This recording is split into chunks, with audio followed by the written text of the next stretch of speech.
I'm guarding him. I'm like this. He passes it. I jump the ball. Cut. I see man the ball. Come to this position. Now what do I do when my man takes me through the lane? This is the most important thing we talk about. I yell empty and I stay there. I don't move. Now you replace, you're going out. Come on, who is guarding him? So you're staying here, right? He's yelling empty because if he drives baseline, who's the help? He's the help, right? So I gotta yell empty now. That ball is in the air, and now I'm going to sprint. Alright, now I'm not going all the way out there. That would be silly because I'm only 2 passes away, so I stand. So we talk about that. We always empty. We see man and ball. We don't need to that ball is in the air, not when it's caught.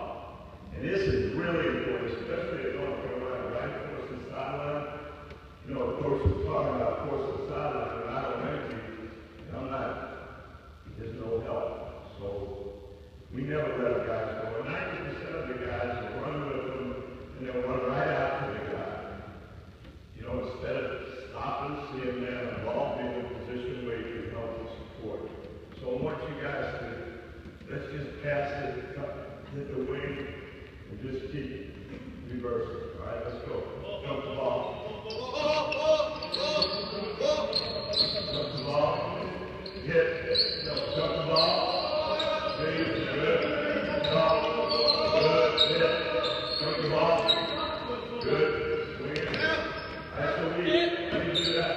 And again, you know, you can change it up what you want to do.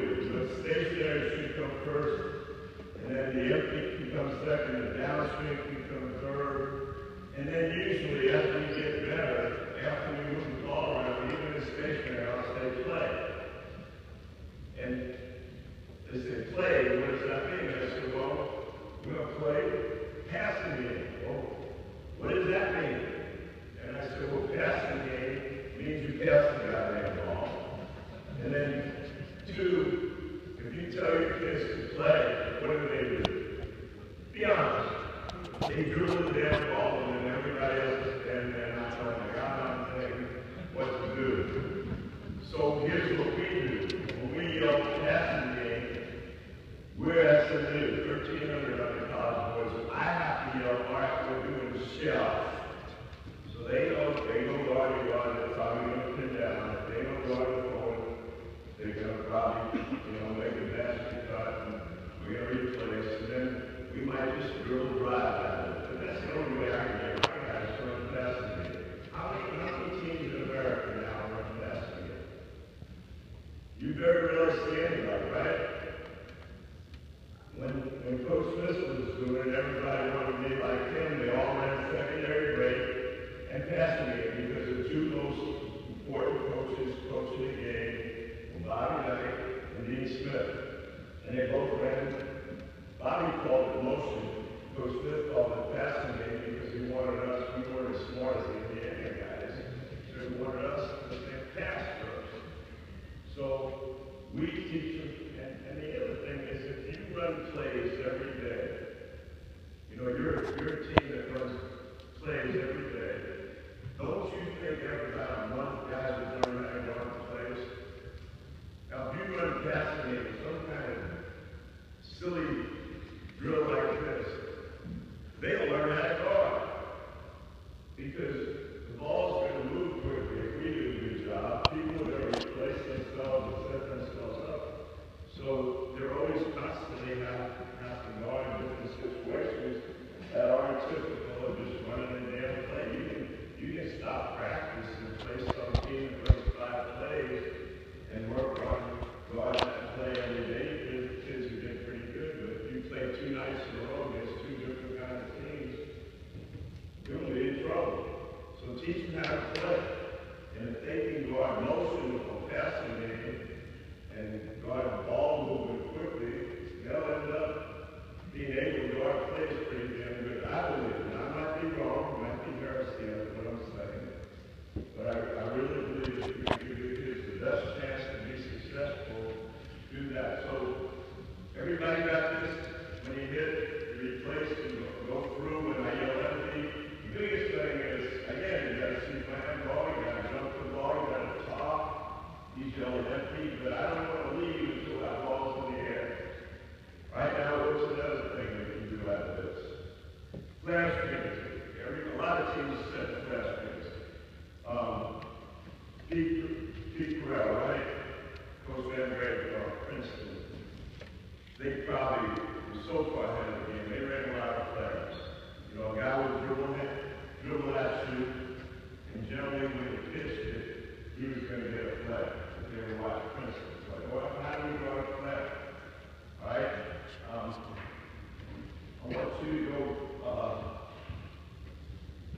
want you to go out forward, how you come to the flag. And how do we guard a flag? Now this is the one thing that screws up the rule, right? Because if I jump the ball, you know, then he has to help and he'll slip, right? Does that screw up the rule? So if we know somebody's flagging, the only way we can do it is one how. Somebody, guys, and man said the screen, you gotta talk. Right, so any flash here, if I'm guarding him, I want you to jump to the ball really hard. If I'm guarding him and you flare me, I'm going to chase him. Because he's going to help me for a while. I'm going to chase him, but you're going to get off on the inside so he can't slip and burn. All right, let's go back and talk about that again. Pass the ball. Move in, talk, left, right, right. You help with a slip. Right now you pop out. Alright, you pass the flare. Come on. Ride it. No, you can't. You gotta ride it. I did a shitty job teaching that. You gotta jump the ball, no, on any step. High hand, right? Do it again. Jump the ball. Ride it over the top. No, you gotta help inside here first, son. There's a great player, if he rides him, you're going to go for a lot. If he goes behind us, you're probably going to stop, right? So again, hey, all of a sudden I'm teaching offense. So that's why you have the other coaches there. So don't just do it.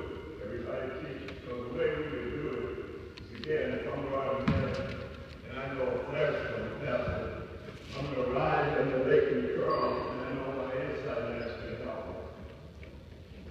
Right? And you can teach your kids offense, so like Richard Miller. If you ever jump to the ball, he would whack out and shoot a three. Or if a big guy knew that comes helping on here, he's going to slip. So you're teaching offense. So we'll do that over and over again.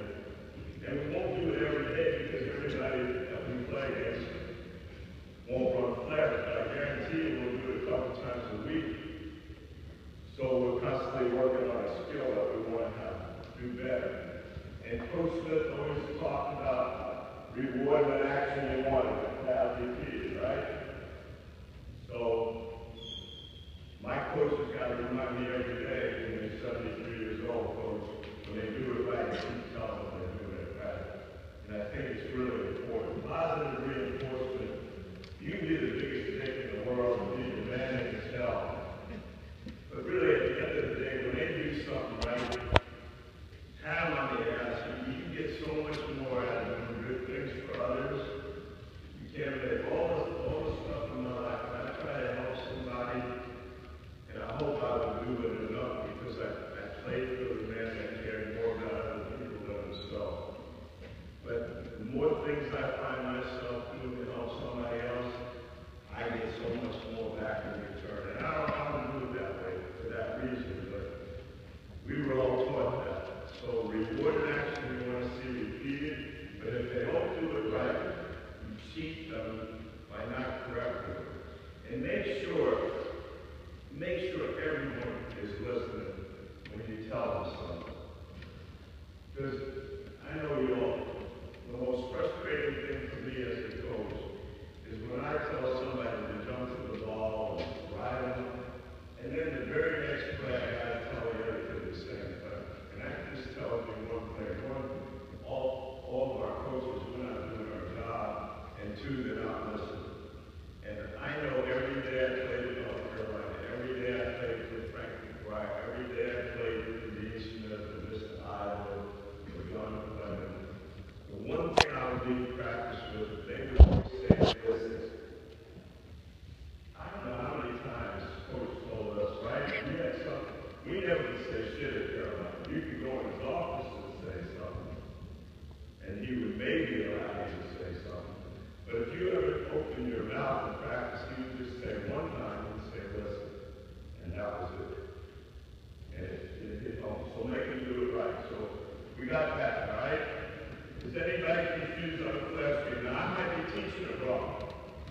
You know, we might tell our guys we're going to switch every class meeting because, you know, certain guys are great shooters. We might make a little tweak, a little adjustment. But by doing that, to me, I'm telling our guys that our way's not the right way. And I don't want to get into that. We don't do a lot of ball switching, you know, on pick and rolls and let's play clock. But when we play Connecticut, believe it or not, we beat Connecticut twice. SMU. And the kid coaching Connecticut is as good as anybody, and a better guy. But they had a guy named Daniels who could flat out shoot, so we switched 1-4 ball switch. Now think about that. I got to have a 6'8" guy guarding Napier or Lola. Now how dumb is that? But every day we work on our guards, guarding big guys, and our big guys guard little guys, so we would just say, please God, make Napier shoot a 3-pointer with a hand up, and I hope it doesn't go so. But again, we might tweak that playing against a certain team. And then I guarantee you, we wouldn't do it every time. At a timeout, we might change it and say, hey, no, all we're doing on 1-4 pick and roll or flat hedging or hard hedging or traffic. So we would change it up because, again, Coach Smith told us we got to do the acting, let the other people react to us.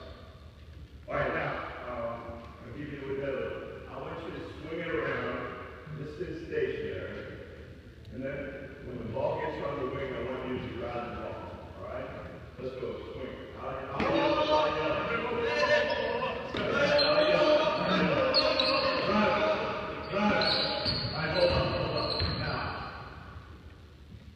On a baseline drive, all right, if he's beat, what do? We trap every baseline drive. We trap the ball when it's in the short corner. So if I'm in the right spot, we got to get everybody on our team level the ball except one guy on the ball side. And now we got to decide how we're going to rotate out of this trap. Because we double pick and roll. We double the baseline drive. We a lot of times double on the post. We trap 3/4 court doubling. So this baseline drive, baseline drive teaches us how to rotate and trap. So what? You don't know you can help, right? All right? But I know you can get help. So you're going to turn your man back to him, and you're going to turn your man back to him. But we're not going to let him out of this trap. And we're not going to ever foul in the trap, right? Coach always talks about, oh my God, I used to hear that. Why would you trap and foul? So we're going to get high hands. Now, if he's looking that way, do you think he's going to throw it back to him? No. So I'm going to read it kind of in here. You got to be, your butt's got to be to that. So he can't find him. Now, you got two guys, basically. He turns back, put it back. Now, you should be taking away the most logical path. You don't want to take it away, you want to steal it. So you want to get off where you can steal it. So if he's turning there, you got to be more inclined to maybe a good basket.